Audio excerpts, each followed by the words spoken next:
2019 World Open. I'd like to introduce the officials. The referee for the match, R.B. Ganesh from India.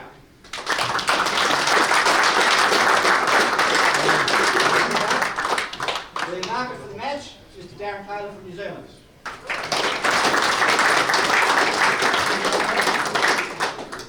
Okay, the players.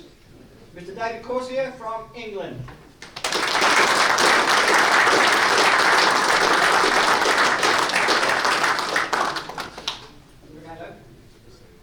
And his opponent, Mr. Dhvaj Haria from India.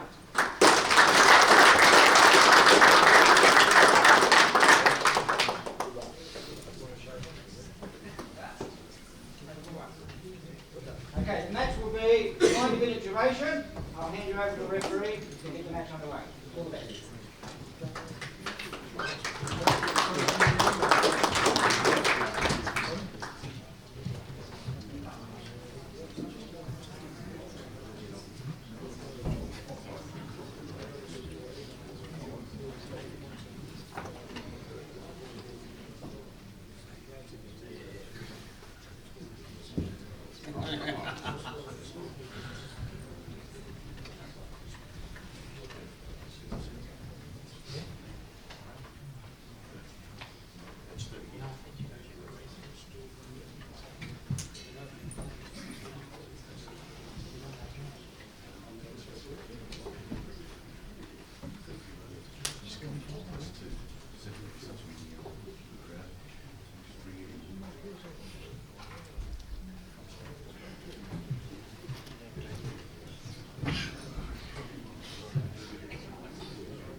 90 minutes match.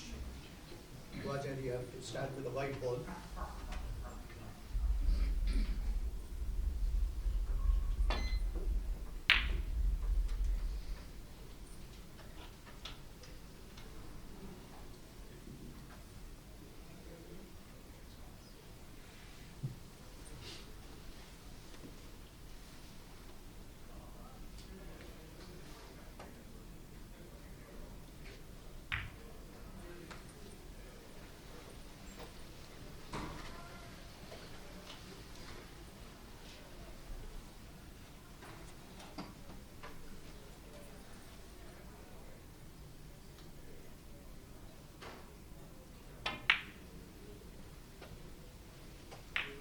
Two.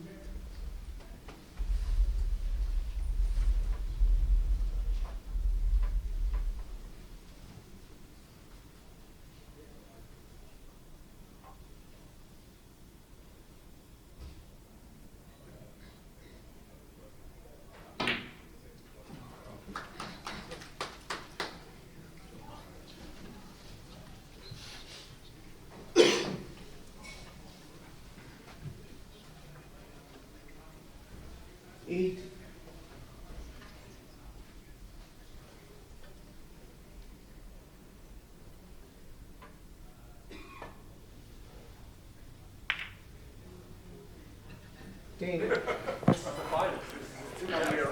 Hello everyone and welcome to the final of the World Open Billiards at the RACV Club here in Melbourne, Australia. We're watching the opening skirmishes of this fascinating battle between Dhvaj Haria from India and David Causier from England, who've won their way through to this final today with some stellar billiards against some of the best billiards players in the world.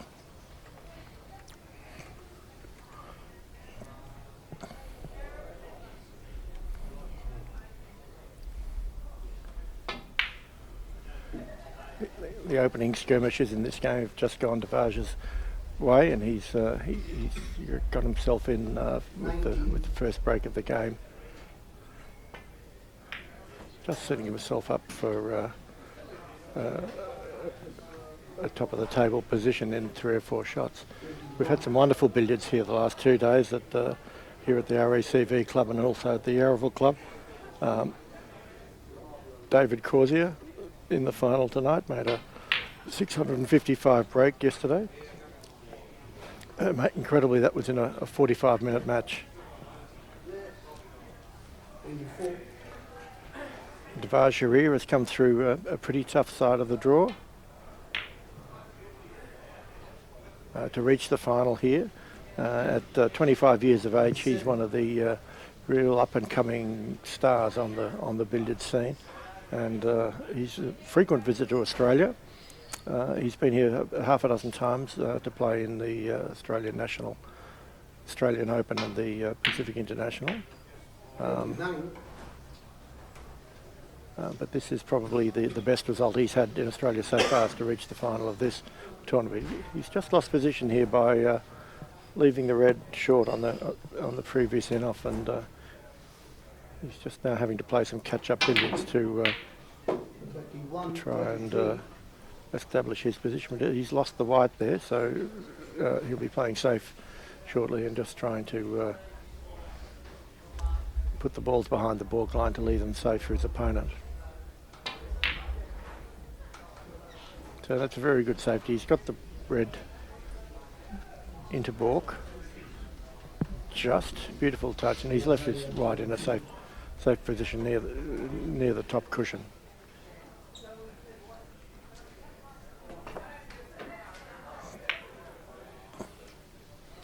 So this event, the Reed Furniture World Open Billiards, is being played in Australia for the first time. It's the warm-up event for the World Billiards Championship, which starts tomorrow here at the RACV City Club in Melbourne.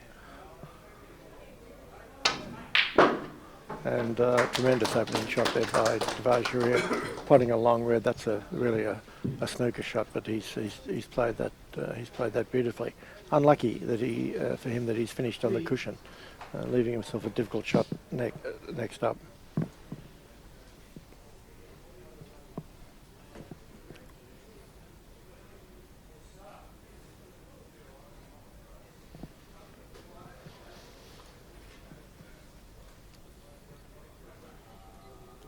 I think we'll find it, we've got a safety shot coming up here. Just putting the balls out of position for David Causier. David Causier coming to the table now. Not only did he make 655 yesterday in the round robin section of the tournament, he's won his way through to the final here with a 327 break in the quarter-final against Ryan Mears. That was trumped in the quarterfinals by Dhvaj, who had a 398 break against Peter Gilchrist. So very good win there by Dhvaj against Peter Gilchrist in the last 8, because in the last 16 Peter Gilchrist from Singapore made a break of 522, which is the second highest break. So far in this tournament, we're only in the second day, and already we've had 2 big breaks over 500, plenty of others over 300 as well. So some great billiards being played here. Dhvaj came through by beating Peter Gilchrist 593 to 391 in the quarter-final, and then the semi-final, a very strong win against 18-time world champion Mike Russell. Dhvaj's breaks in that match were 264, 136 and 110. He won that 665 to 336.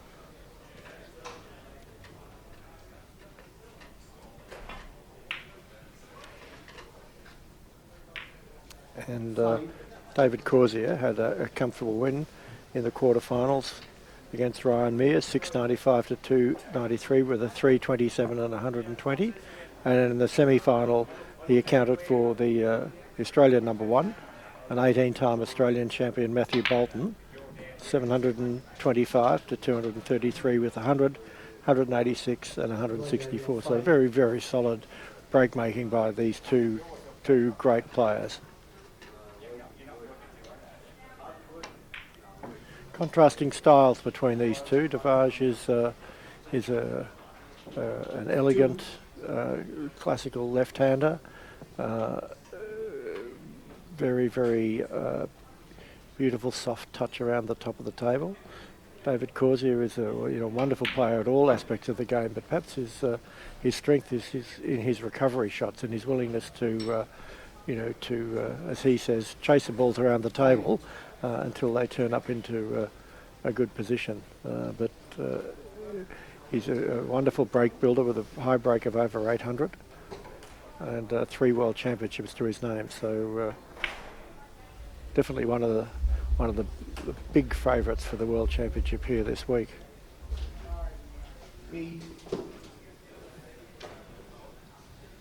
So he's just having a little pause for thought here, David.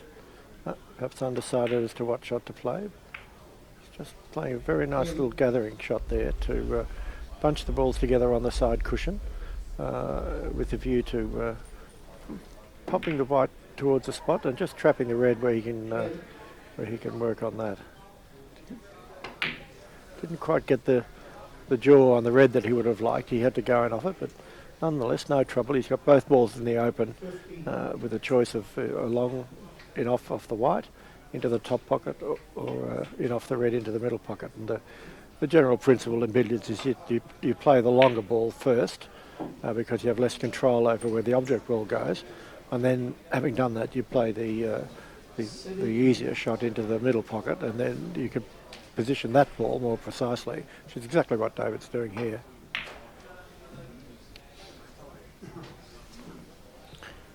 Now he's got these balls nicely for a cannon position, which will just bring the balls together at the top of the table. Yeah, he's played that very nicely, landing on the outside of the red, bringing the white down near the spot, and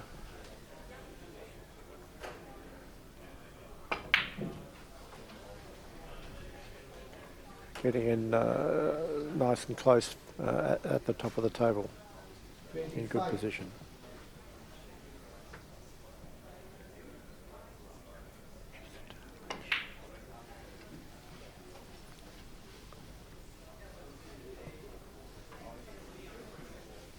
$28.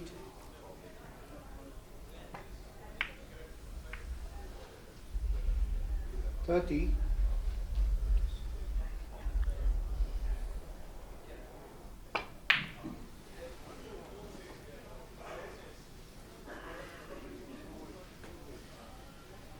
33,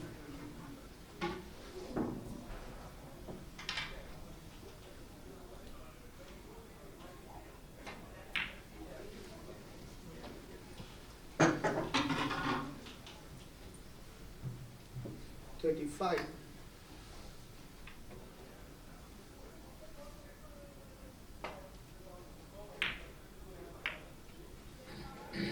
37,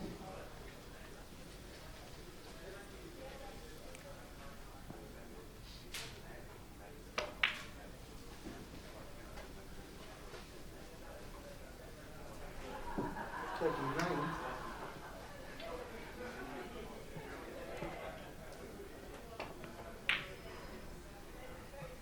He's quite a fast player, David Causier. He doesn't take a lot of time to sight the shot. And with the way the balls are running at the moment, his scoring is relatively slow because he's playing open billiards. But when he gets down to the top of the table, he's capable of scoring very rapidly at around about 5 minutes for 100 points. And that's evidenced pretty well by his 522 in a 45-minute match yesterday, 48, which is going at about around about 7 minutes to 100.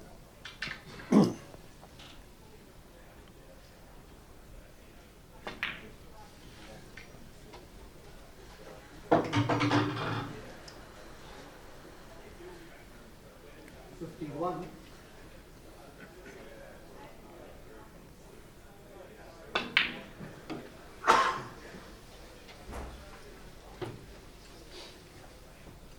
54, 56,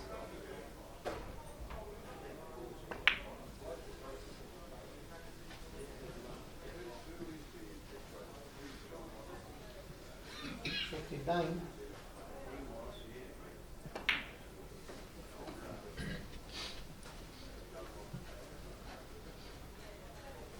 62, Got some beautiful camera angles here from our producer Dan Lynch from Cue Ball TV, 64, who is just here constantly monitoring the the stream, making sure that he's bringing you, the viewer, 7, the best possible view, close up where possible of what the players are doing in this intricate and delicate game of billiards. 70, 72, David has just not quite got the position he wanted then. He, instead of potting the red, he was forced to go in off it and push it back up towards the centre of the table, but no drama. He'll just pot this in the side and then run back down to the top of the table.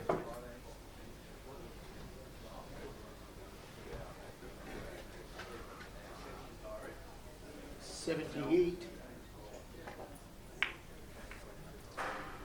80,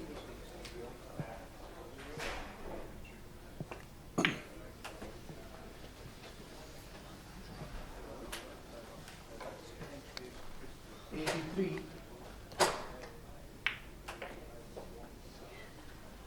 85, Same again. This time he hasn't quite got straight enough on the red, so he's just played a thin screw in off that one. He might have hit that a little bit hard. It's getting a little bit close to the baulk line, but no.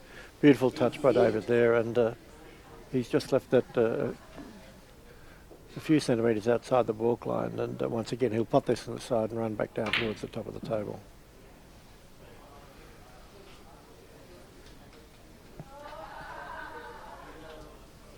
$91, 93, And again, he wasn't quite able to leave that red for a pot, but no problems at all. Just take it up again to the middle of the table, and this time he'll use the middle pockets to correct the position of the red, leave a cannon, and gather both balls down in the top part of the table.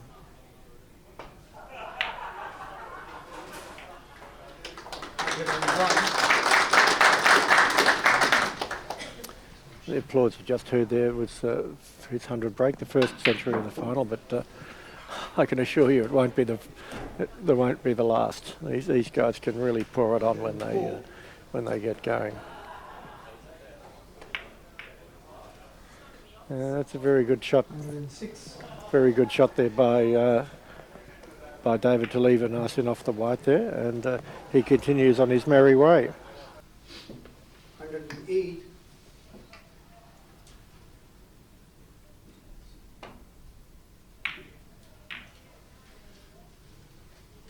110.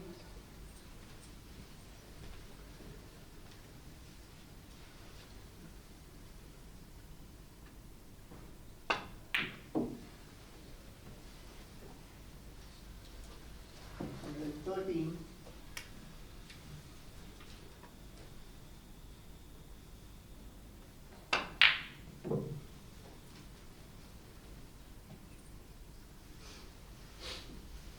116.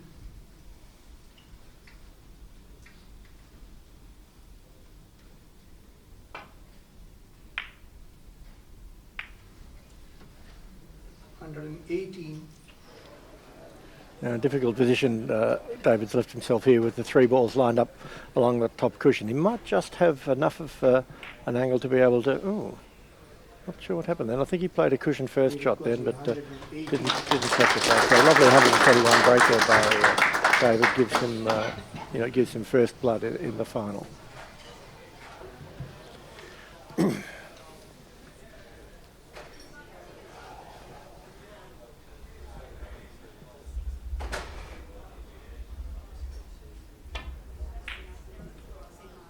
Oh, this could be a stroke of luck here for Dhvaj Haria. He has missed it in off, caught the draw and just come back to complete a cannon worth 2 points. So a stroke of luck there, and he's actually left himself in quite a reasonable position to continue on. Quite straightforward cannon off 2 cushions there, pushing the white up the table and then leaving himself a pot red.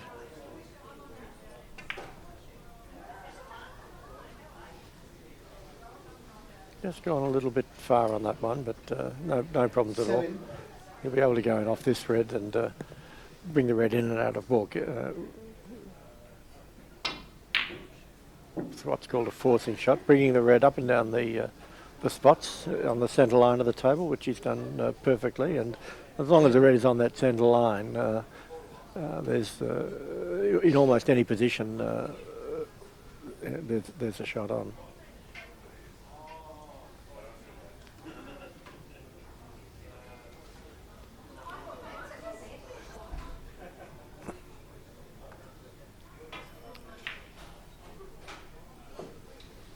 Very pretty short Jenny there by Dhvaj, just bringing the yellow out into play more towards the centre of the table.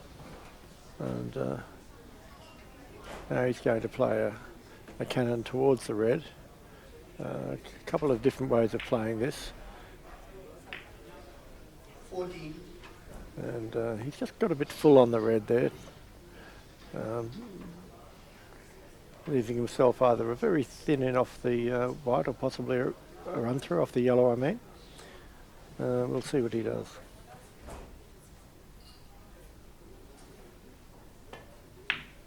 Yeah, it's just run through that slowly, trying to hold that ball out of balk. Beautiful touch there by Dhvaj. It's just stopped a couple of centimetres outside 16. The balk line. Our referee for the final here tonight is R.B. Ganesh from India. He's one of a number of visiting referees that we have here, both from overseas and from interstate, as well as our own Victorian referees, of course. We've got referees from Ireland, from England, from Scotland, from India, from New Zealand, and for most of the other states here in Australia. We've got one referee from China who's filling in here. All the visiting referees are staying here at the RACV club, as are the players. It's a beautiful venue, not just for billiards, with its magnificent billiards room, 8 beautiful antique all-cock tables, but also it's a wonderful venue if you're staying here or if you're visiting the club.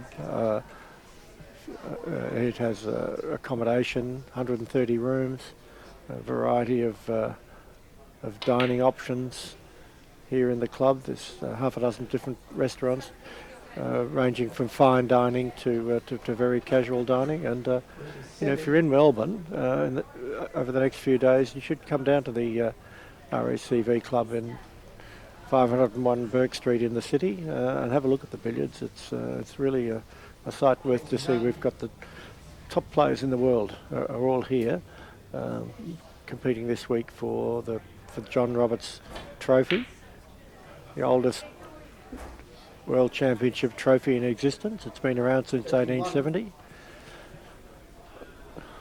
Older than the Claret Jug for the British Open Golf. It's older than the Wimbledon trophies.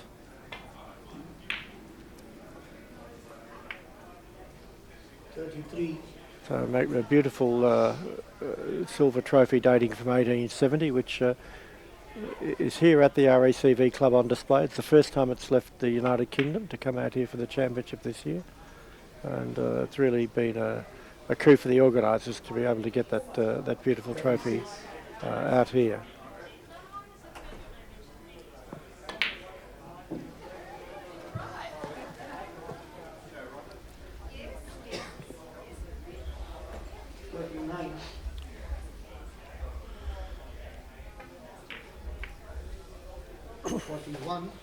So pretty quick scoring here by Dhvaj. It seems he's only been at the table for a couple of minutes and already he's up to 82.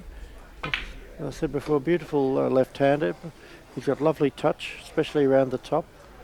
His screw shots are really beautiful. If you watch how he cues on this shot, he's right behind the cue. His cue goes straight through, and he's just got himself into position for a cannon here. Not quite the position he would like, but it's a good position nonetheless. Just didn't quite go how we'd have wanted that one, but nonetheless, he's just got a little soft screw cannon here, which he'll play to leave and then either off the red or the yellow. 51. There's a pretty shot here, a screw shot with strong right-hand side, spinning the ball along the side cushion and just turning into the pocket. He made a fool of me then because he played it with left-hand side, not right-hand side. Just doing that for positional purposes to throw the yellow a little bit wider.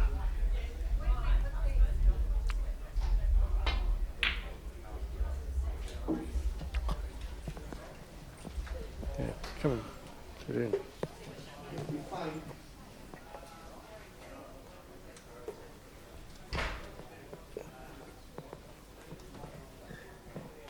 Is it there? Oh. 57.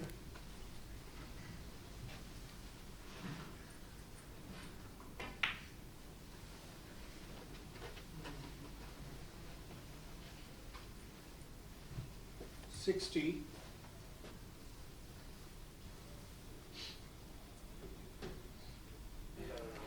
So Dhvaj Haria passing at 100. What's he on? He's on 60. Okay. Hi, Peter Tankard here, joining the fun. Welcome, Peter. Thanks, Dave. How's your week been? Well, I think you've been here. Pretty much the same as yours. Won one match, lost 3. Yep, that's how it goes. That's how it goes when you're playing against these top liners. Absolutely. Isn't it? Yeah. Who do you fancy in this final here, Peter? Well, I actually did call this final earlier in the day. I do recall that. Because yeah. I get a bit of a sense that we're at a time in billiards where there is a changing of the guard. Mm-hmm. Causier's kind of intergenerational. He's not 10 years younger than perhaps Gilchrist and Russell, but not quite as young as the youngest young guns. Well, wasn't a kick, it was a miscue. Yeah. It was a miscue. Okay, so nice 64 there from Dhvaj. Just came unstuck on a miscue. It just shows that can happen to even the best of players. This is a where- little slow screw there. Ooh, it's just, went, just got ugly. I think he got It a bit won't- lucky, actually. It won't matter. He's so good at creating things. He is. He's so creative. He's pushed that a little This far, this is no snack. but none of that worries him. He's just hit that beautifully. That wasn't an easy shot, that. No, It wasn't a square screw. He actually had to bring that back and just pulled up a little bit short of perfect, but still an eminently recoverable position. Oh, I do that. yep, that's ugly. That's now. what I That's do. officially ugly. That's right. Before it was just Yeah, difficult. Now it's yeah, officially yeah. ugly. I think. But what are you thinking? 2 cushion cannon, 3 I cushion think he cannon? plays safe, actually. You're right. Yes, with that previous shot, I'm sure that David was trying to push the red down on over the right-hand top pocket, but he's just caught it a bit too full and put it into no man's land.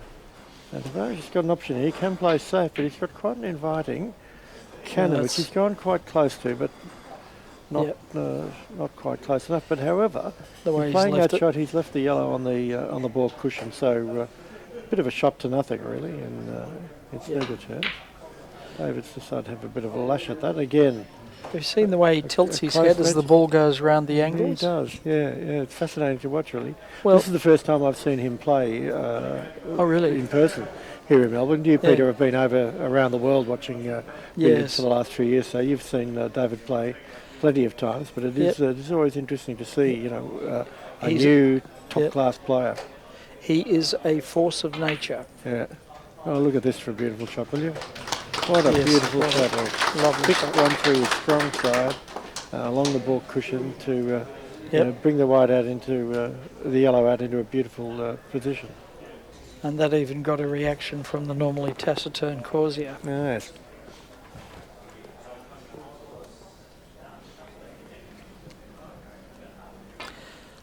So how old is Dhvaj now? I think Dhvaj he's 25? 25, yeah. And David? I'm going to say 37, 38. Okay. Okay. Younger than he looks then. Yeah, he's like a generation behind that cohort that was Chris Shutt, Peter Gilchrist, Mike Russell, Lee Largan, Yep. those Middlesbrough boys. Rocky Chapman fit into that group. I think he's more. I think Roxton was a little younger than Peter and Mike, Yep. so somewhere in between them. But I mean, these guys are all products of the Teesside Boys Yep. League. One stage, I think the last World Championship in the UK.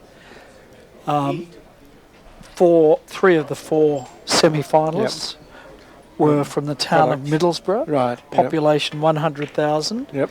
and to get there, they had eliminated some 20 Indians. Yep.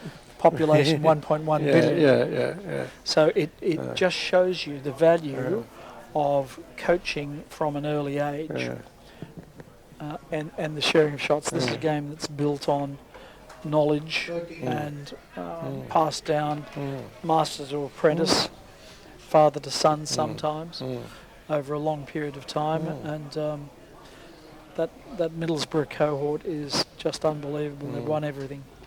I've been to Middlesbrough to see billiards actually, Peter, and in the 70s actually. I went to the Western Social Club in Middlesbrough to see the semi-finals and finals of the English Amateur. Oh, really? The English Amateur was won by Bob Close, a great player from Middlesbrough. Oh, he was also Middlesbrough, wasn't he? Yeah, he lived actually just nearby Middlesbrough, but he played in at the Western Social Club. I think he was from Redcar. And I saw some great players of that era playing. Alf Nolan was playing. Herbert Beetham made the semi-final there. And he won a World Amateur He won a World Championship, Amateur didn't in 1960, yeah. And Bobby Close won, I think, his first English Amateur because he knocked off Norman Dagley, who was winning everything in those days. And was Mark Wildman from Middlesbrough as well? Mark Wildman. I haven't met Mark Wildman. I'm not sure. I don't think he is. No, I think he's from the south. But I could be wrong there. I really Jack don't Carnham know. was London, wasn't he? Yeah.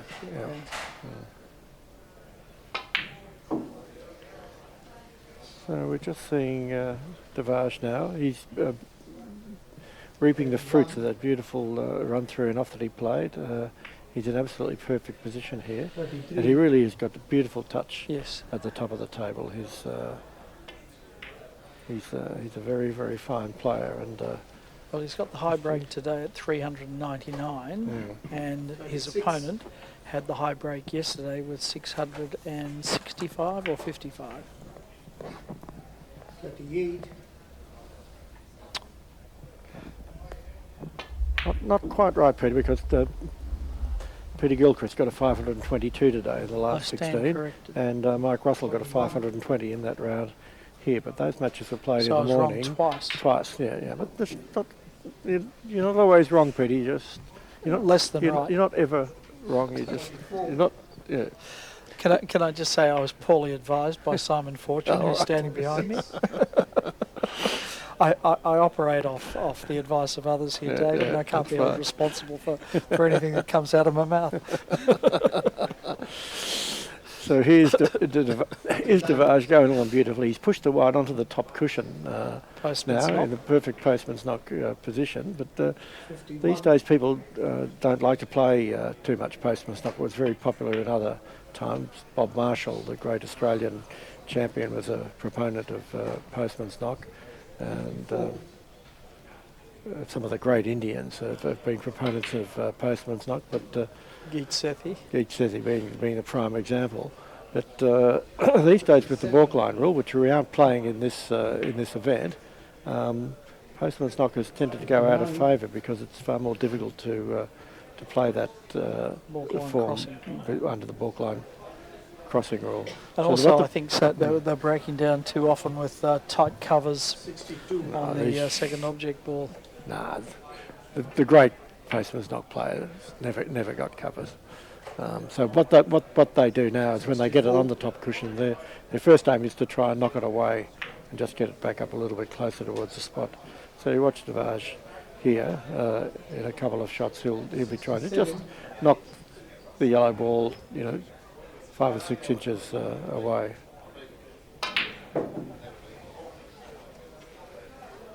Beautiful straight screw back there, bringing his cue ball back off the side cushion for another little cannon. He's just grazed that.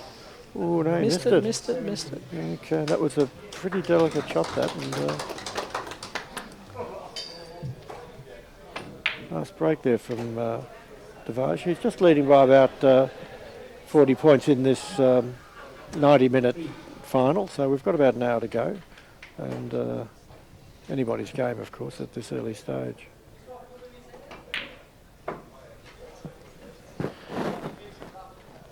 We've had some good crowds in here this week, Peter, and this is probably the biggest crowd that we've had for the final here.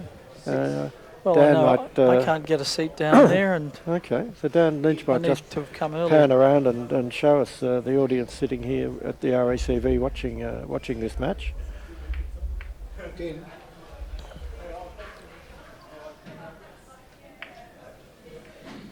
Well.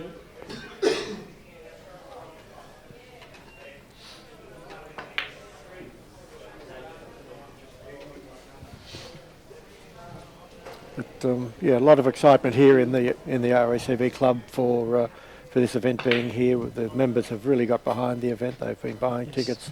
They've been coming along to watch.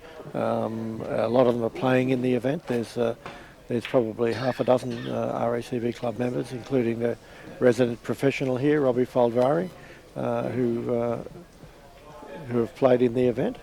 And you just got a snippet of the crowd there. We've got seating installed on 4 sides of this table. We can fit a nice crowd of about 60 or 70 people down in the pit area, and another 30 or 40 watching from a slightly higher area on the side of the table. Yeah, quite a good crowd up there in that area too. So we've probably got 50 or 60 watching this match.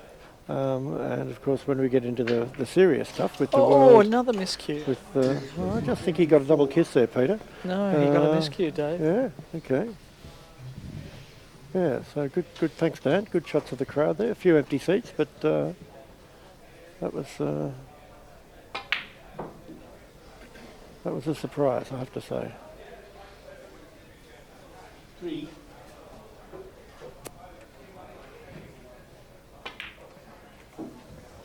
So, Now, you wouldn't see two miscues in a game of billiards.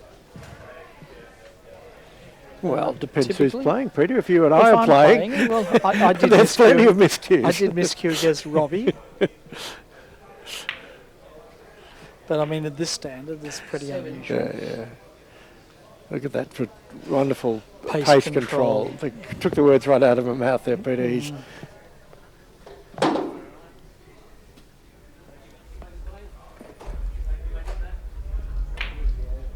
No, that's David.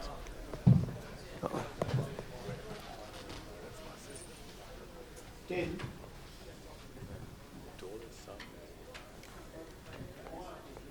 No,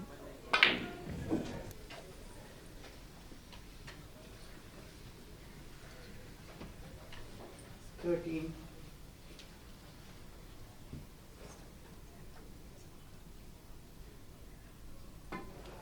just left himself slightly out of position there, but played a beautiful recovery shot. A couple of thin cannons here.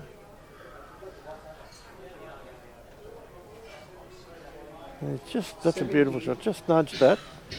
He may play a thin cannon here. Might end up playing 3 of these.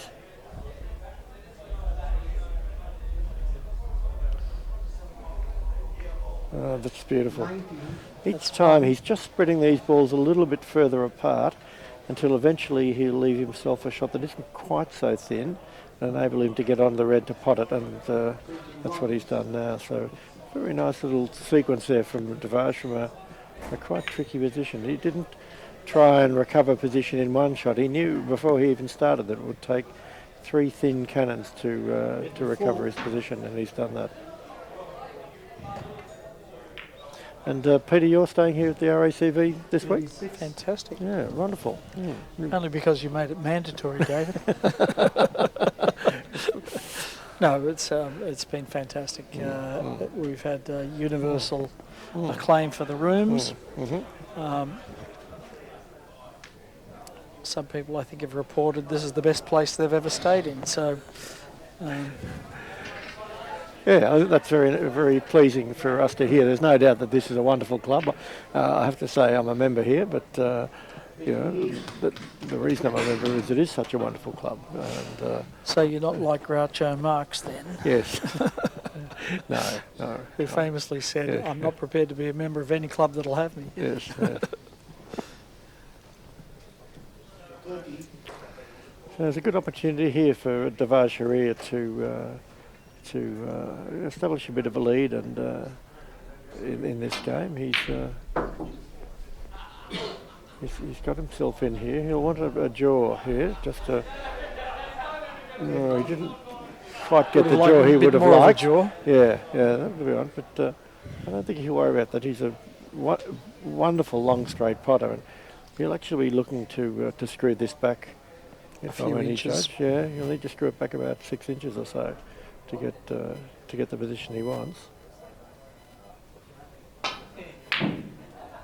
Difficult shot that, and he wasn't able to pull it off. Looks like there's a pause. While David goes out to regroup. Okay, so that's good. Dan is just showing us, our producer Dan Lynch is just showing us a crowd shot there of pretty good turn up.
4.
Nine.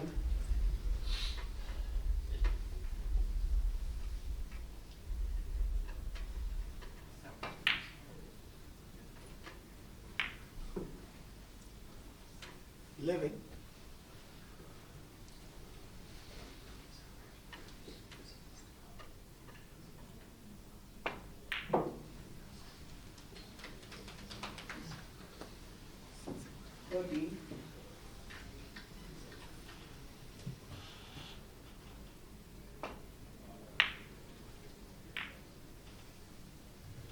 Okay, we've resumed after that little pause.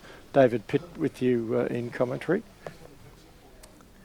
with Dhvaj Haria leading 208 to 169, and I'm joined in commentary by Alex Kay, who's a member here at the RACV Club. Welcome, Alex.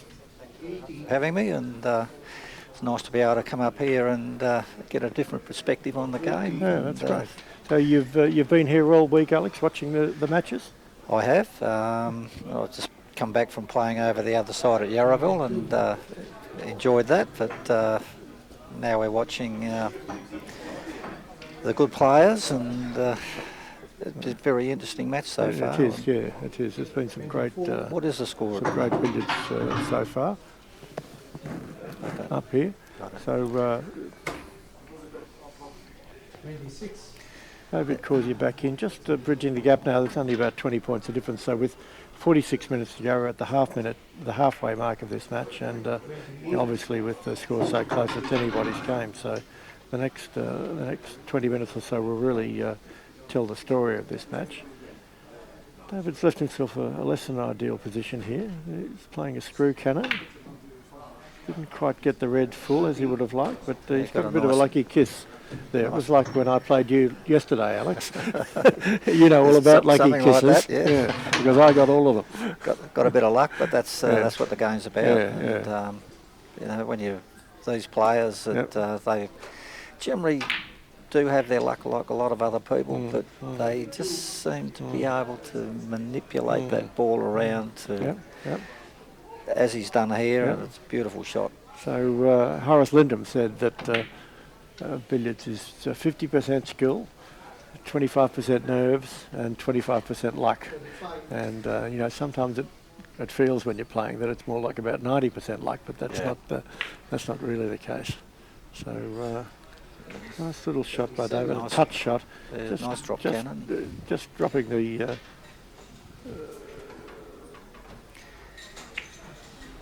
Just dropping the red. Pulled that over, not quite where he wanted it, but he's still in good shape there to create a in off the red, and then drop cannon after that. Not quite.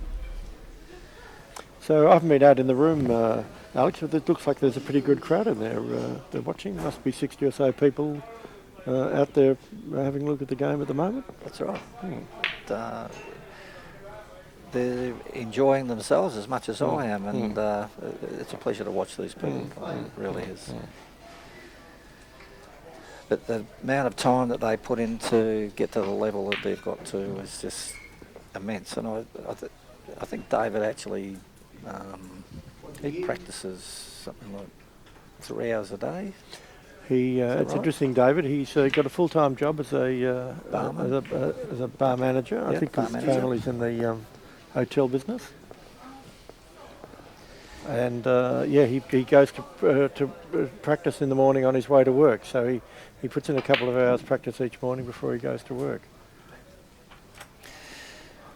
Yes, and he's out every morning practicing, from what I understand. That's right. Yeah, well, that's the number of hours you need to put in to get good at this game is like most sports. You have to put in the hours to reap the reward. It's just got a nice little break there where the white ball didn't go in. He's going to try and play a shot to rescue it here. He's knocked it. It's very difficult to keep that one out as it was so close to the pocket. He's now actually got a bit of a problem because it's a little bit narrow to me. He's still got a shot on there. Bring it up shot. over balk and beautifully, to bring it into balk. Double balking now and make it very hard for him.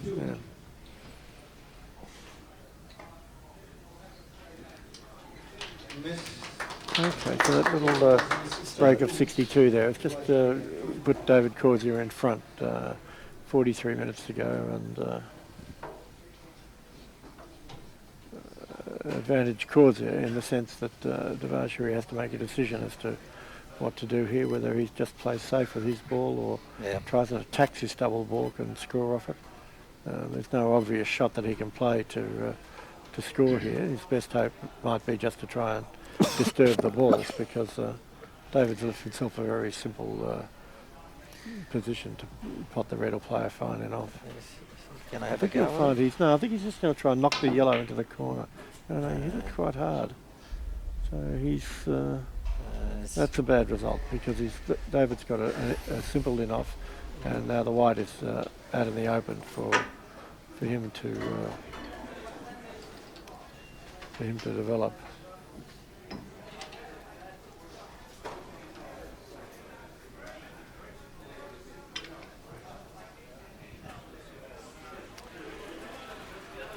Just slightly awkward here using the long rest and the extension on his cue, but it was a straightforward shot. He was just able to knock that in, bring the red out into play, and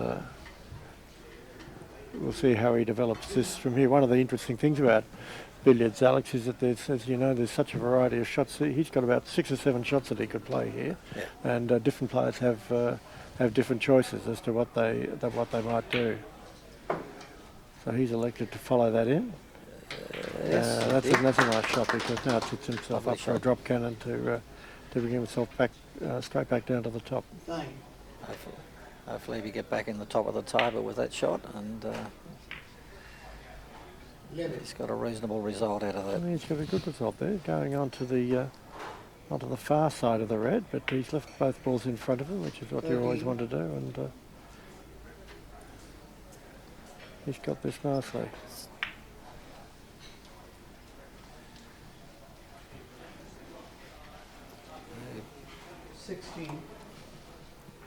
Play the cross loser.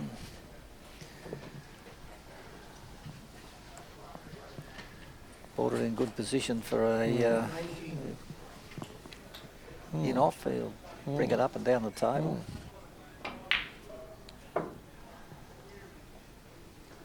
So it's wonderful for everybody here in Melbourne to be able to come along and watch this billiards here at the RACV club, but it doesn't just happen. It's a result of a lot of support from different groups. The RACV club itself is right behind the championship, offering the use of their room for the games, the opportunity for the players and referees to stay here at the club. They're supporting us in terms of functions and in other ways. And of course our sponsors have really given tremendous support to the event. Reed Furniture, the sponsor of the naming rights sponsor of the World Open, and other sponsors that I'll mention in a minute. I was just having a chat with someone today about what the RACV have done, and their promotion of the Q Sports.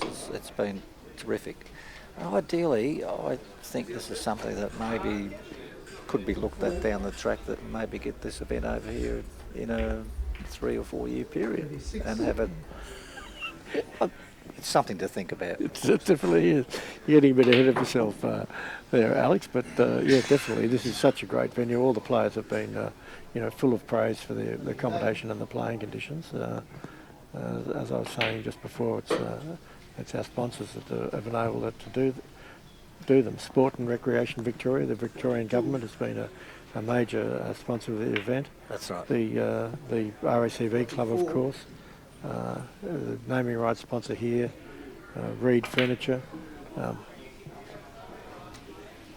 Endeavour Life Care, who are the sponsors of the World Billiards Championship, which follows on from this World Open. Just got 2 straight here, David, and he's going to have to play. That's a really nice shot. That's a difficult shot to play that screw shot off the top cushion, but being the top pro that he is, he's made it look easy. Play a run through. Yeah. Oh, he's It's probably. not too bad because he's just himself an in off the white, so that's actually not as bad as it should be. Referee R.B. Ganesh just bringing the red back down and putting it on the spot. He's enjoying himself. He's having a ball out here from India, staying in this first-class accommodation and watching first-class billiards all day with the best seat in the house. Of course, the referee does have the best seat in the house. He sees everything that the players are doing. Yes, it certainly is the best seat in the house, isn't it? You can sit here and you can look at the different angles. And He's right behind the player, so we can see up close exactly what they're doing. It's a wonderful way to learn the game. That's how I started. I was recommended when I was young and starting in the game. They said, "Oh, you should do some refereeing, try and referee for the top players, and you'll learn a lot." Well, I hope everyone out in YouTube land is enjoying our commentary today. Well, here we are on the World Billiards YouTube channel. Can we see a count of our viewership at the moment, Dan? Okay, yep, so 130 tuning in. Let's not forget it's very early in the morning in the UK, so a few people probably watching billiards while they have breakfast. I'm quite sure there will be. They'll be enjoying it. They're very proactive on the billiards over there. Certainly like to see it get to that stage here in Australia. Yeah, of course, yeah. But he's working that up nicely now into the top of the table, and he's just got himself an ideal position for pot, and then he can start working the ball for the cannon and keep top of the table. He's got a beautiful position there. 77. Just knocking the white slightly off centre there, which is the preferred position for these top players of top of the table. They don't want to have the object ball directly in line with the red. They just like it to be an inch or two either side of that line, which just makes the floating white game feasible. 83. 85.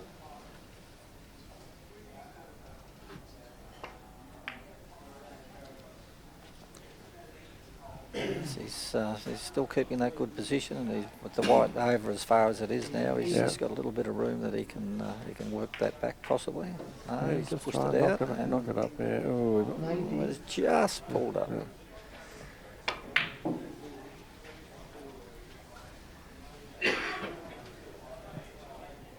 The amount of side he had on that just to maintain that shot where it did, bit of top wonderful. spin as Bring well, it I out think. and about. 95. There we go. Alex.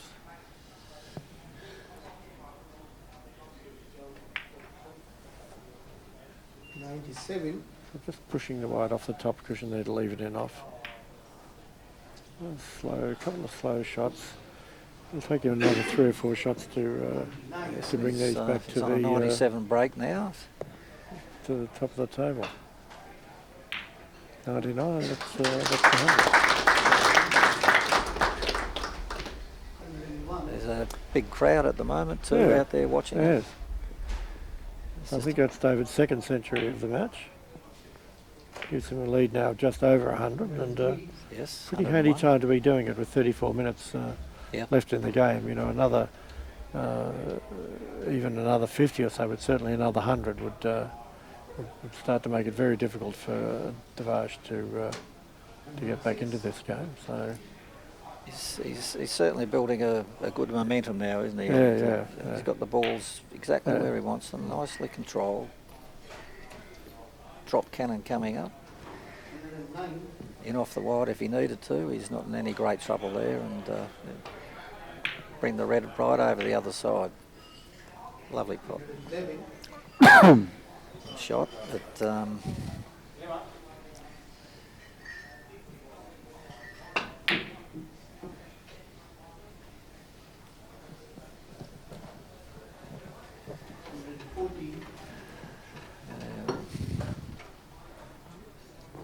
going to play in off there, up and down again. Up over the centre. It's gone a little bit too far past the centre pocket. But,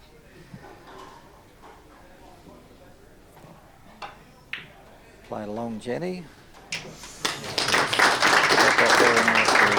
The game he played before against Matthew Bolton, he had in 3 visits to the table, he had 3 shots at long Jennies and missed each one of them.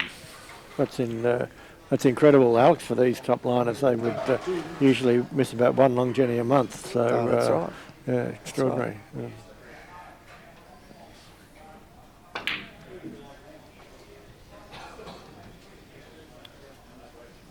So it's just Playing on these tables has been an absolute eye-opener. We, as pennant players and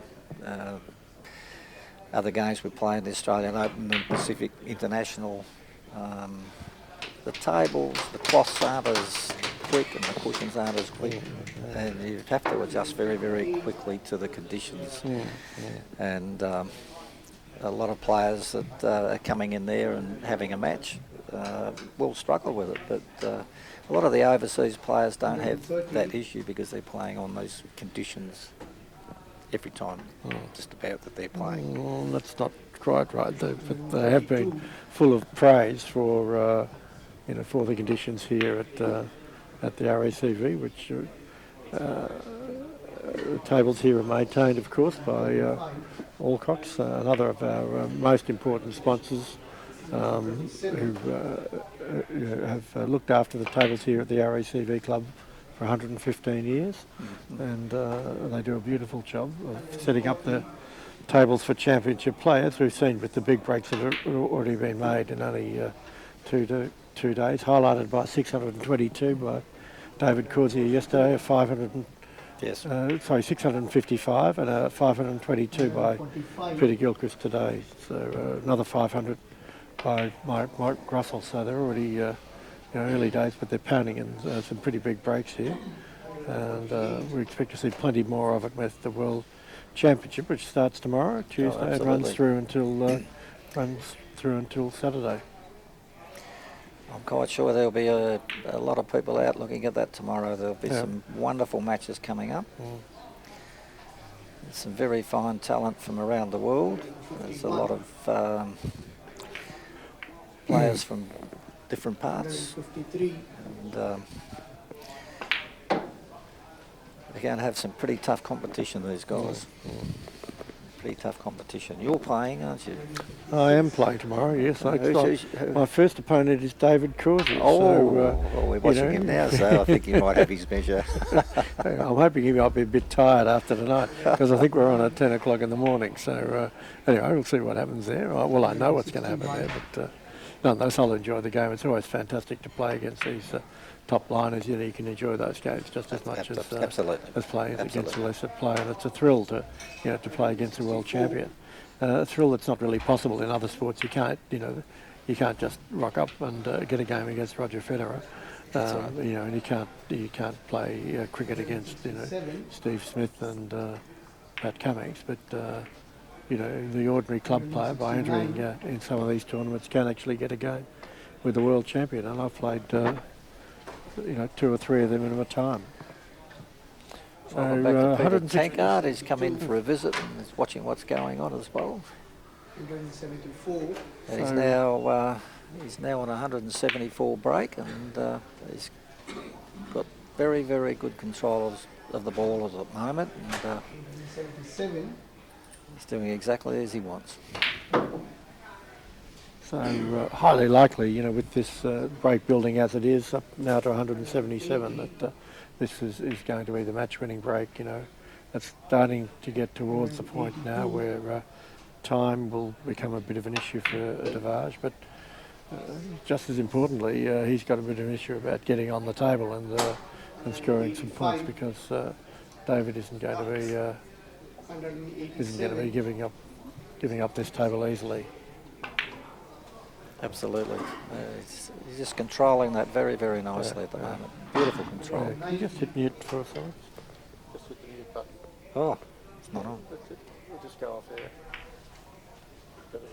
192.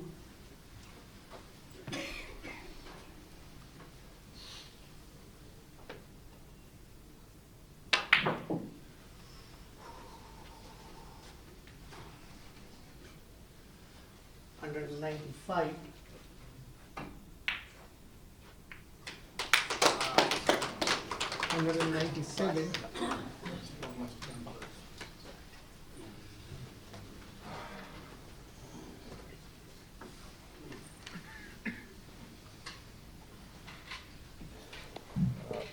Go out now and have a look at it in person.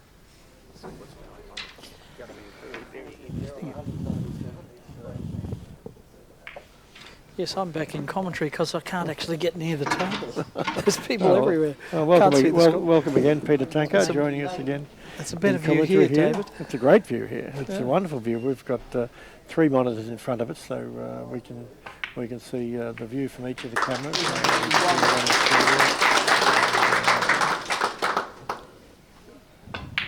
There's nobody standing in our way.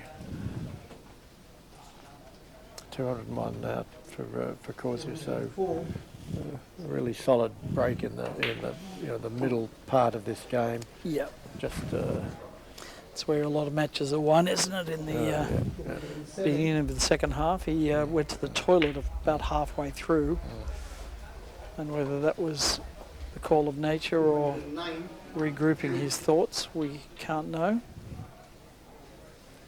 But he's come back firing on all cylinders. 211.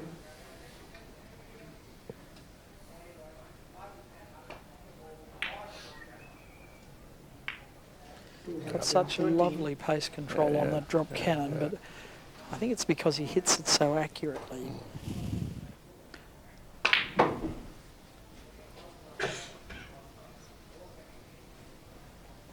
$216.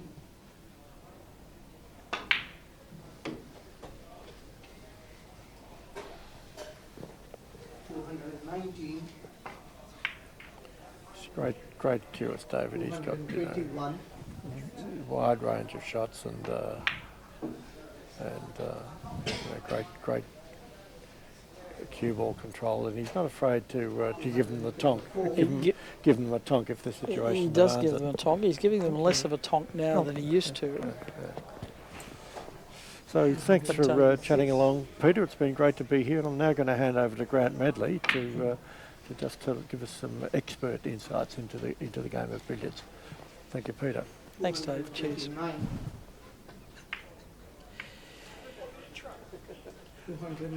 If you're wondering how long it takes to develop this expertise, the answer is several decades. They say it's a 20-year apprenticeship, but in fact, David is practicing every day at his local steel mill. He's allowed to use the workers' club, the steel mill workers' club, as a practice table, and he puts in 2 hours every morning between the hours of 7 a.m. and 9 a.m. before the workers arrive, and that's his home table. And I understand he maintains it and recloths it as necessary.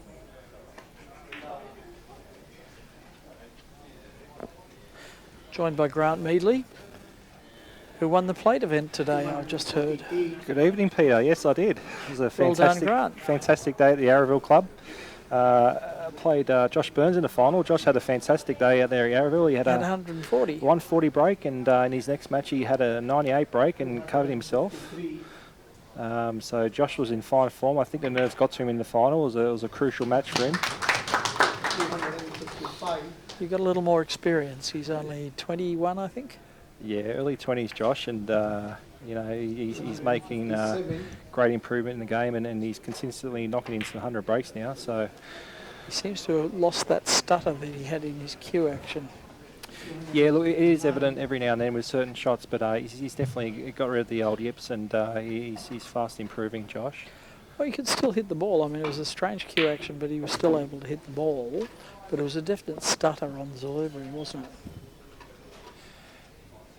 Yeah, look, I think that creeps into everyone's game every now and then. But for Josh, he's definitely got it under control, and he's compiling some decent breaks now, which is good to see. A demonstrable shake of the head by David when he looked at that red, just didn't like it. Yeah. Yeah, Dave's obviously been in devastating form this last few days, and he's continued in the final. And he can't decide on this one. He's really agonising about it. He's usually such a first sighter and a quick thinker. Yeah. Oh, I mean, that wasn't an easy shot. He had to calculate exactly the right amount of pace and stun on that. Hasn't worked out perfectly, but he's very creative. Yeah, he's probably the most creative player on the circuit, I dare say. He's very unorthodox, and he gets the balls to top his own way. And doesn't feel like he has to slavishly keep them there. No, that's it. Oh, it's just checked up.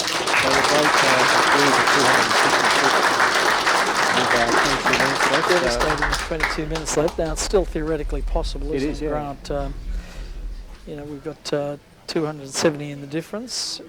If you score at 6 minutes 20 seconds a top, it's still theoretically possible, but it gets harder and harder. More pressure goes on, you're behind, you have to make every shot.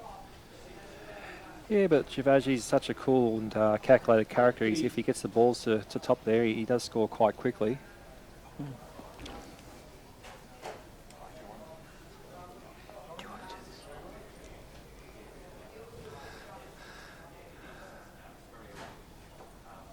So Dhvaj will be looking to get to top fairly soon with a 270 deficit.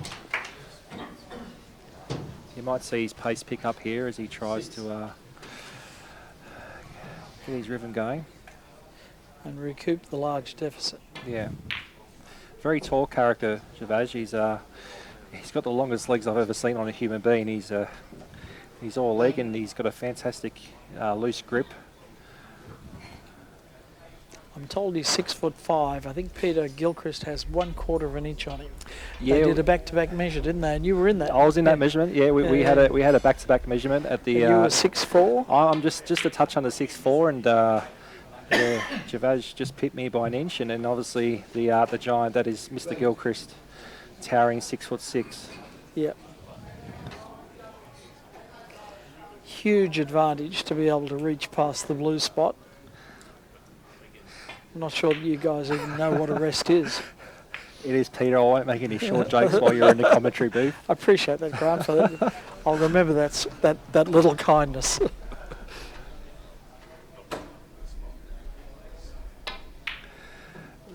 So David's ball is just hanging over the hole here. Obviously, after a few pot reds here, Dhvaj will be looking to get that ball back into play in a usable position.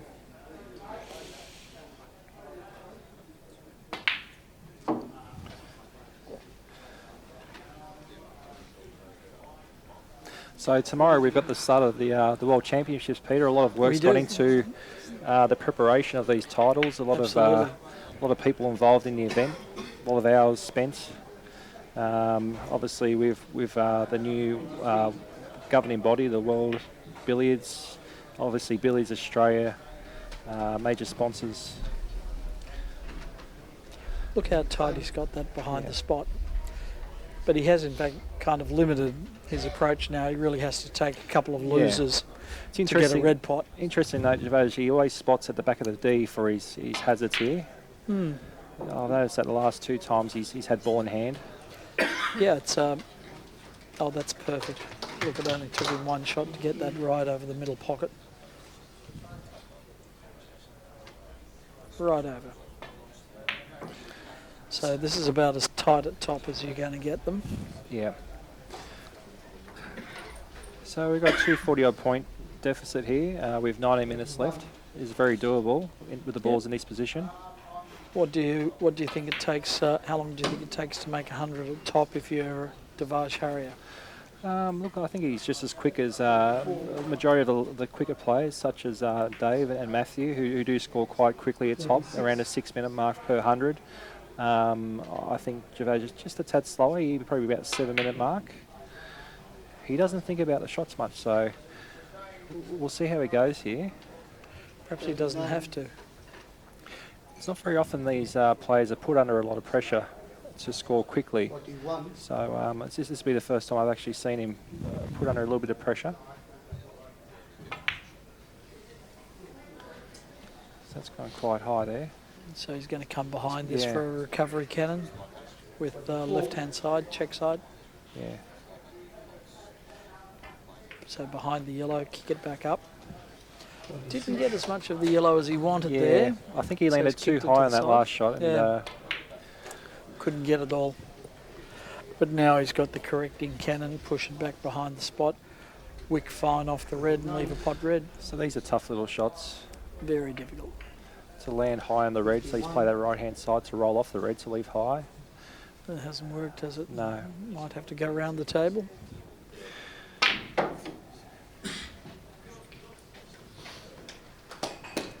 So as we can see, under the pressure here, he's had to go around the table once, which isn't ideal for top of the table play. Luckily, he's landed quite straight on the red. Could be pretty useful from tomorrow onwards, though, couldn't it? It is, with the balk line crossing rule coming into play.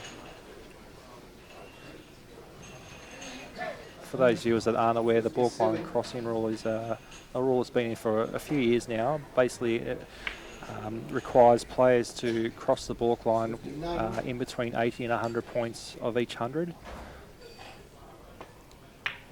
It was really introduced to break up the repetitive nature of this top of the table play, wasn't it? So that you couldn't just park here and create perhaps a bit more viewer interest, another challenge for the players to try and... Yeah, and it does make the break quite interesting, you know, once the 80 mark does hit, to see how the players do negotiate the balk line crossing. There's a couple of different approaches. Most players tend to leave themselves low on a red and go around the balk off 2 or 3 cushions. Yeah. 69.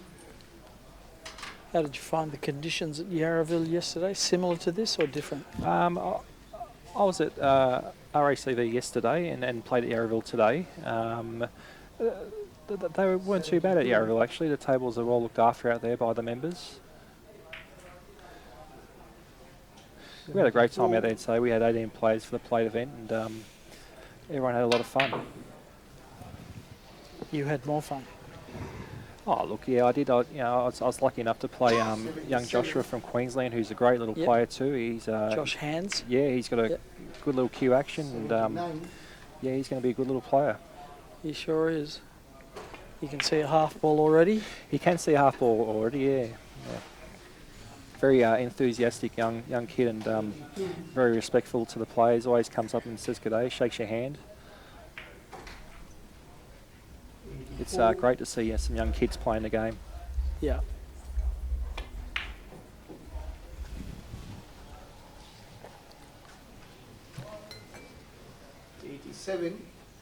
So mums and dads, if your kids are addicted to Fortnite and you want to get them into something else, give them a billiards addiction. Yes, it's not the worst addiction out there for sports. It's a cheap sport to play. Yep, takes you to some great places. It You does, meet some yeah. lovely people. May have kicked that yellow up just a bit too high there. Yeah. You can negotiate it, get it back below the spot. You need to be, the way he's played that, you need to be very confident of your pace control. He's come right across the line that he needed to get there, and he stopped exactly in the right spot. Yeah, that's Not a really easy good to shot do. there. Yeah, that's a great shot. These shots look really easy. So probably some of the viewers at home that have played Billiards, I guarantee you, if you actually went to your local club and tried to duplicate some of these shots these players are playing, Yeah. you'll find it very difficult. Yeah. It's so precise and so minute. A fraction of a millimetre in a Q-tip position Yeah. makes all the difference. 105.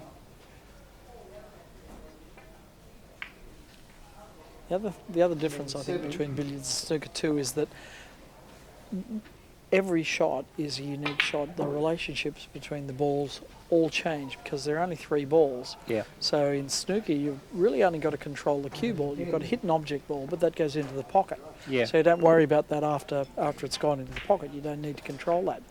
But here, he's just played a cannon where he's actually got to position all 3 balls. Nothing's gone into the pocket, so he's had to actually figure out the final leaving position of all 3 balls.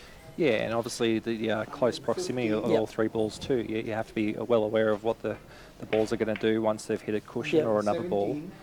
There's obviously chances of smothers, etc. in billiards. Yep. So he's actually thinking in 3 dimensions here. Yeah. So he's leaving himself on the line here. It's quite difficult because the yellow is close to the potting angle for the red, so he doesn't want to push it up too much higher. So Grant, do you think there's a type of person or a type of mind, if you like, which is suited to billiards? Do you think it's a mathematical type thing or a spatial thing or a... That was a tough shot there, Pete. Did he graze that yellow? Yeah, I think he did graze the yellow there. I think a creative mind more than anything, Peter. It's definitely an artistic type thing? It's I think you have to be a little bit creative in this game. Mathematics, yes, they definitely helps.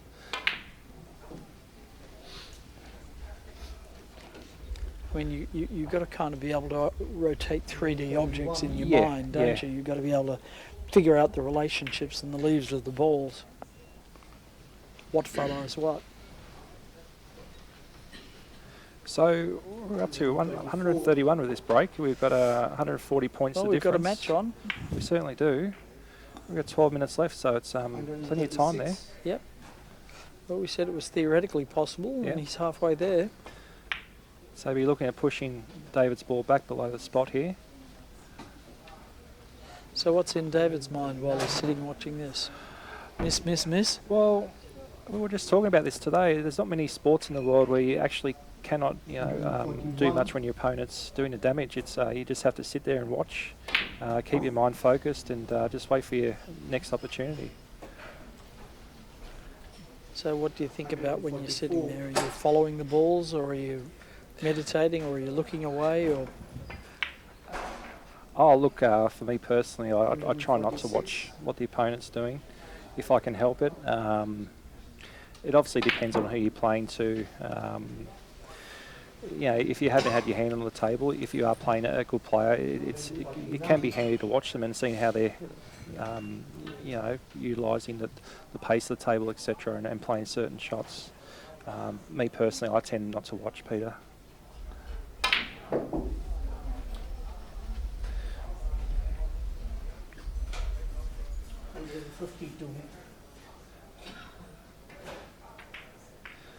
So he's losing the opponent's ball a little bit there, so it'll be interesting to see how he regains the opponent's ball back below the spot here. So he's effectively got to get on the left-hand side of the table as we look at it and play a cannon coming back would be the usual way, isn't it? Yeah. But not yet. He wants a little So bit of he's angle on left this the red here. Yep. Don't think he's So, got yeah, it, he's which just is stood why up. a little It's- head waggle and not liking it. It's quite straight, so he might like to Plan just B. play a little bit safe here. Okay. That did not work out. No. So he'll have to break up top of the table to score here. So just switch camera angles there to see what he's faced with. So he's leaving himself a little in off the yellow here. And back to open play.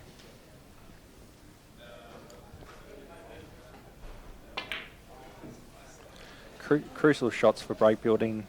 Shots that he's just played there to leave the in-offs are very important and something the top players do quite well. And I think it actually separates the top players from the rest of us, Peter. Yes. Their ability to produce these little in-offs for their next shots. Yes.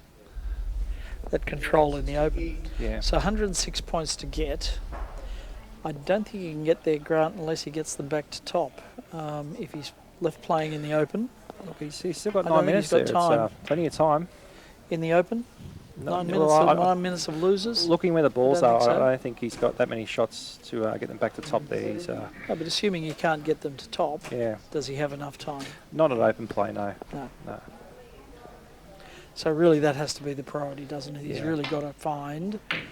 So he wants this red that to needs to come out. straighten up a little Needs bit. to come out. Okay, it's out, but it's not good.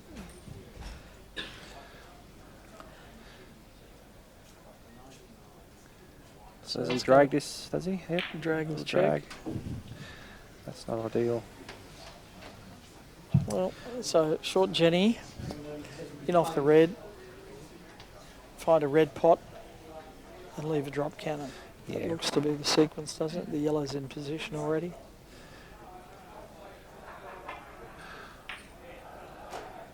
Step one. I'm going to say he's got 2 minutes to get to the top of the table. If he can't get to the top of the table in 2 minutes, Peter, it's going to be a hard task to... Yep. So he pushes red down towards the billiard spot area now to Yep. leave drop cannon. And hopefully... And it all comes down to this comes shot, down to this shot, yeah. what the position, what the leave is. I heard a great commentator once call these a mini drop cannon. Yeah. Yeah, Yeah, earlier short drop today. cannon.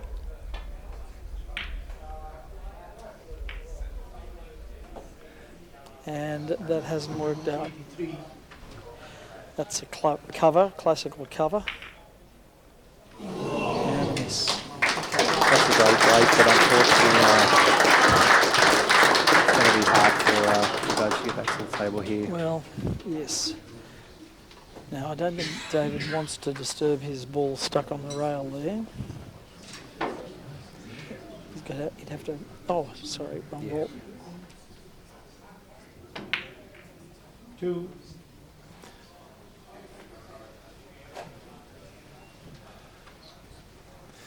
So I think Dave will just be keeping it simple here initially, just making sure the game is unreachable.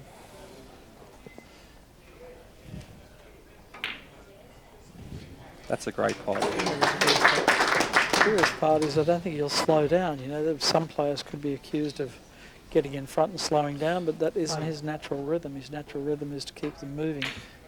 Yeah, and he's obviously the best exponent in the world of fast play. I mean, some of the scores that he reaches in certain time frames are just unbelievable. Statistically, he is the fastest player in the world with an average of all first-class matches of 820 points an hour. Yeah. Can you guess who the second fastest is? Oh, from memory, I know Matthew Bolton. Correct. Heard that he had that Correct. title at one stage. And Correct. Matt's about 620 to 640 an yeah, hour. big difference, isn't there? Yeah. Yeah. Yeah. I do like my stats, Peter. I do. I know keep you up- do, Grant, and I know you're very good at them. So, yeah, so David's, and just his style of play, you know, he's a first sider, first hitter, Yeah. one feather, and the more he's in, the faster he goes. So David's left himself with a drop cannon here and see how he goes. Yep. Kind of a reverse drop cannon, isn't it? He's got the Yeah. red as the high ball and the opponent as the low ball.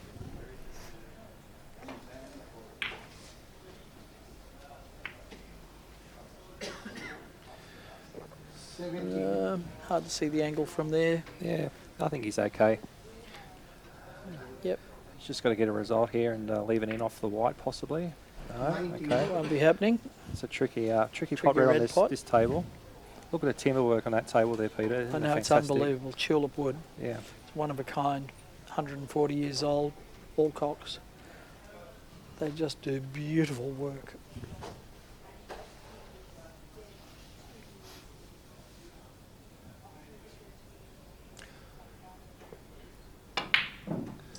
Yeah, tricky pot red there. You won't So be we're too still not fussy. over. 4 No. minutes. There's a point that you get to where there's only one solution, and it's a Nursery cannons. nursery cannons. It's the last resort. Yeah, that's correct. And unfortunately, there's not many exponents of the nursery cannon these Not many days. who can play them. Yeah. I dare say Dave will be quite capable of playing nursery cannons. He's got fantastic say. touch. Yeah. Oh, okay. So we're thinking the match, the streaming clock is not the official clock. So we're thinking there might be 6 minutes and 50 seconds left now. Yeah. No, we tend not to run off the PC clocks that aren't that accurate. So we're going to rely on the clock inside the arena. So just disregard the clock on the screen there. Either way. Yep. Right. Okay. Yes. So there's a toilet break that's Yeah. not recorded in there. So there may still be time. 14. Yeah. So we just one of the officials is just heading inside to get an update. Confirm the time the clock. time remaining, because obviously it's a crucial part of the game, and if there are indeed 8 minutes or so left, it's still reachable target. He can't miss again though, can he? No. Any miss, and it's good He night. wants this to pull up just a little bit. So Needs to get inside the red to the yellow. yeah. So this is a direct method at the top of the table here. He's Yep. tried to push that yellow ball below the spot. Not quite the best, but he'd be happy with that. It's still in a usable position here. Yep, and he's coming in on the good side of the table, so Yep. he's coming in on the side the yellow is, so he gets a chance to push it further behind the spot at some stage. So back in the top, underneath the red, underneath the yellow, 87. leaving the pot red. 29. Even smarter. Yep. And be using an angle here to push yellow back below the spot.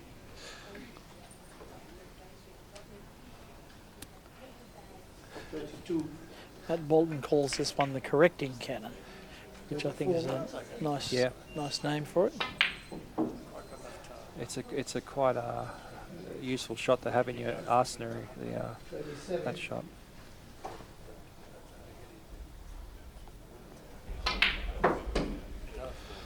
So he needs just to slow down a little bit.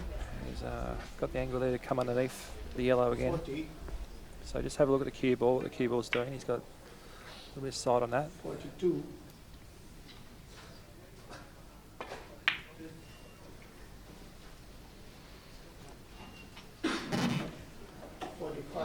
So I think we're going to have an update soon. So we've got 3.5 minutes left on the clock. 47. Okay, 61 61 points, points of to get. difference. Still possible. It is possible, yeah. 50. Yeah, there was a toilet break that David took, which wasn't recorded So in the there we live are, stream. ladies and gentlemen. We've just been updated. There's roughly 3 minutes, 3 minutes left now. And Dhvaj is still at the table. He's still 56 points behind with 3 minutes left.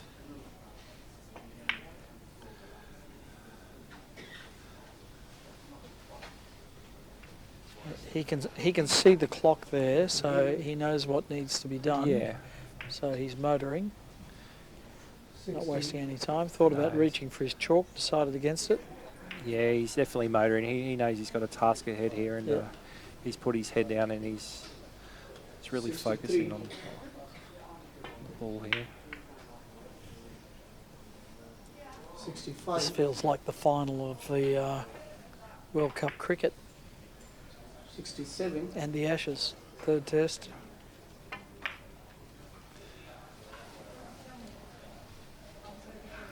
So he's 41 lost to get. Yeah, he's lost David's ball a bit here, but he's got a reasonably easy pot here to keep the break going.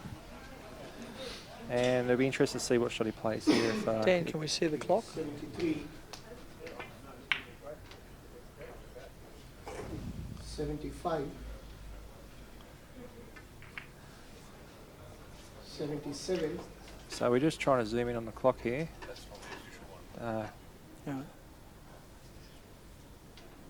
That's a straight pot there. He's gonna, he might roll this one in. Okay, He does. so he's played a 6 shot there and gone back to the fork. 31 to get. 83. 1 minute 20 seconds. So he's gonna make the yellow ball travel here a bit, Peter. Yeah, that's going to waste time.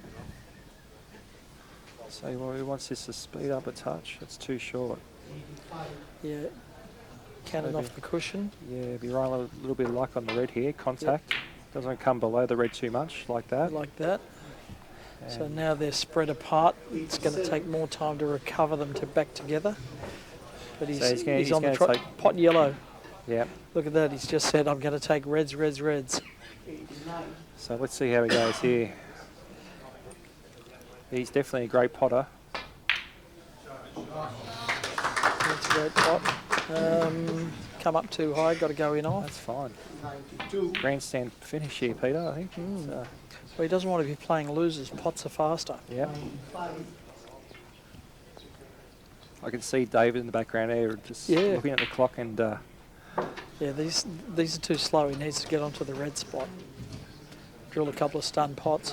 98. Again, he'll have to come around off 2 cushions, 3 cushions. that's it. And time. Oh, just a great finish. 10 points of difference in the final of the World Open. Great finish. 7 points of difference. That's fantastic. What do they say? And the crowd goes wild. That's a great crowd there, Peter. It's, It is a great crowd. Definitely we've got some Billiards in the past on time, and why not? You've got really currently the 2 best players in the world. Puntos might tend to argue with that in a certain point in the coming week, but the 2 form players, you'd have to say, Dhvaj and David. So thank you all for joining us, and we'll see you tomorrow. We're off to a presentation, a couple of quiet drinks, Grant, and a bit of a nosh, so that sounds good to me. fantastic. Thanks very much. Thanks Thank for you, the Dan. coverage. Cheers.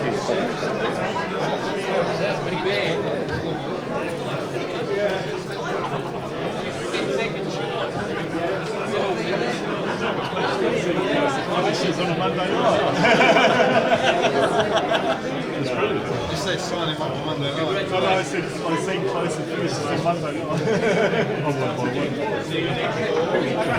I looked at the results.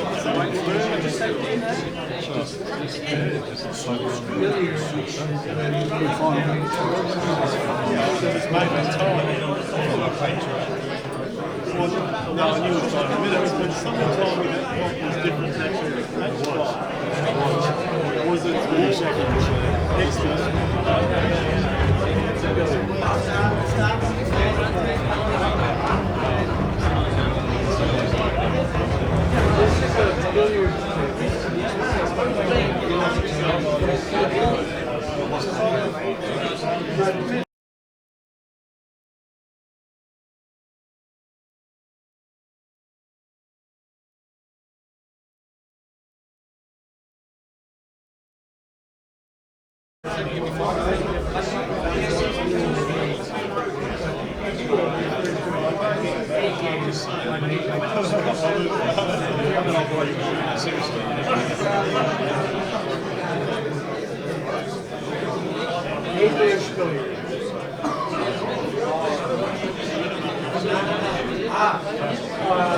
Yes. No, only English billiards here this week. There is a world championship usually held in Sheffield.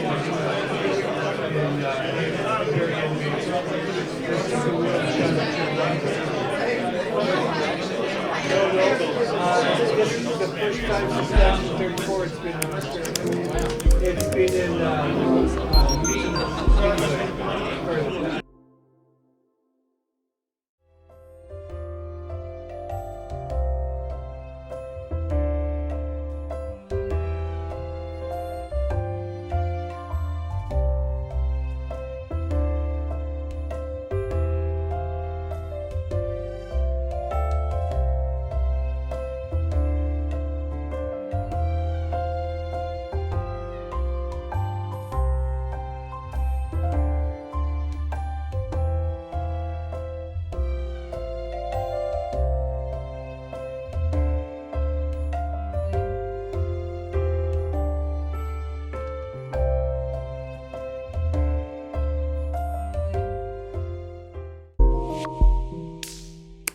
you.